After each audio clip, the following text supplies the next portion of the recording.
Orang tua ini membawa sekarung uang ke bank untuk menyetor uang. Setelah melihat pegawai itu melihat banyak uang receh, wajahnya penuh dengan kebencian. Tunggu sebentar. Dia memiliki terlalu banyak uang receh dan harus membutuhkan waktu berapa lama untuk bisa menghitung semuanya. Kemudian beritahu resepsionis untuk membawanya ke kantor lain. Tapi setelah pergi ke tempat lain, semua orang tidak ada yang mau melayaninya. Tapi laki-laki ini sama sekali tidak membencinya. Sebaliknya, dengan sabar dia membantu merapikan uangnya. Akhirnya ia telah merapikan semua uangnya yang berjumlah 7.000 yuan.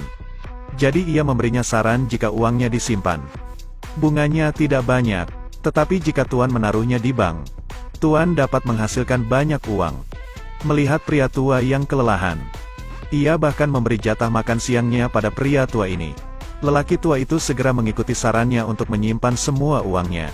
Tapi lelaki pria tidak pernah berpikir, karena kebaikannya yang tidak disengaja itu dapat membantunya mendatangkan banyak pelanggan.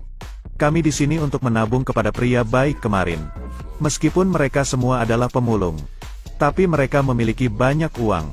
Akan tetapi mereka masih merendahkan para pemulung itu. Jadi salah satu dari mereka memberitahu manajer selama rapat, Tielu telah mengubah bank menjadi kamp pengungsi. Bahkan baunya tidak enak dan dapat merusak parah citra bank. Tetapi manajer mengatakan, selama ini bisa menghasilkan uang. Ia dapat melakukan apa saja. Akan tetapi wanita ini telah mengambil kesempatan. Ia berperan seolah-olah dapat menangani semuanya. Malam itu, ia bahkan mengambil hati manajer untuk mendapatkan posisi terbaik. Keesokan paginya, manajer datang menemui pria baik itu. Akan tetapi ia berpura-pura memujinya. Untuk menurunkan posisinya, ia memberinya posisi kepala lapangan. Sebenarnya dia mengirimnya untuk menjadi penagih hutang. Tielu mengira dia telah dipromosikan, dan terus berterima kasih kepada manajer. Jangan khawatir tentang semuanya. Saya yakin saya tidak akan mengecewakan harapan Anda. Tetapi seperti yang diketahui semua orang, ia baru saja masuk ke dalam jebakannya. Sekarang wanita ini yang menagani orang-orang pemulung. Meskipun bau, ia tetap berusaha melakukan yang terbaik agar mendapatkan posisi terbaik. Tak lama kemudian, Tielu pergi menagih hutang. Ternyata itu sama sekali bukan hal yang baik. Ia dapat menemukan banyak masalah ketika terjun ke lapangan. Ketika Tielu kembali, manajer tidak banyak mendengarkan. Ia hanya ingin melihat hasil tanpa mendengarkan alasannya. Dia bahkan mengkritik Tielu. Sebagai hukuman, gaji bulan ini dipotong.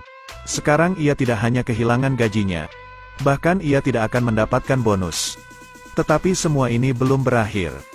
Perusahaan sedang mempersiapkan evaluasi karyawan yang sangat baik baru-baru ini.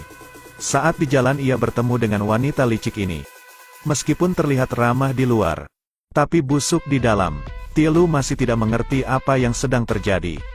Ketika makan siang, rekan-rekannya menasihatinya untuk tetap bertahan. Mereka akan terus mendukungnya. Tak lama rapat pun akhirnya dimulai. Ketika manajer Chow mengumumkan hasil pemungutan suara, wanita itu dinilai sebagai karyawan yang sangat baik. Melihat itu ia tidak bisa mengerti lagi. Manajer mengatakan sebenarnya pekerjaan Tuan Tieu sangat bagus. Tetapi kemampuan menulisnya di bawah rata-rata. Jadi saya meminta dia untuk menggantikannya. Ternyata kinerja lebih baik darinya. Sekarang tidak hanya tidak diakui. Sebaliknya, semua rekan kerja memihak padanya. Dia memberitahu istrinya tentang masalahnya. Istrinya mengatakan kalau itu tidak mudah. Sang istri memberinya saran untuk memberikan hadiah untuk manajer. Jadi mereka membeli barang kelas atas dan membujuk suaminya untuk datang ke rumah manajer. Tetapi tepat di depan rumah manajer, ia melihat wajah rekan wanitanya berjalan keluar dari rumah manajer. Sebelum pergi, manajer memberinya banyak hadiah. Melihat pemandangan ini, Tieu baru ingat bahwa istri manajer sedang dalam perjalanan bisnis bulan ini. Saat ini ia tahu trik yang dilakukan teman kerjanya. Kemudian ia bertanya kepada istrinya, apakah hadiah ini masih pantas baginya? Meskipun begitu, kita harus tetap memberikan hadiahnya. Setelah banyak berdiskusi malam itu, sang istri dengan cepat menemukan cara. Dia ingin membantu suaminya mendapatkan kembali semua yang pantas dia dapatkan. Saat ini wanita itu masih bisa tertawa dan tersenyum. Apakah dia bisa membalikan keadaannya? Tunggu episode selanjutnya.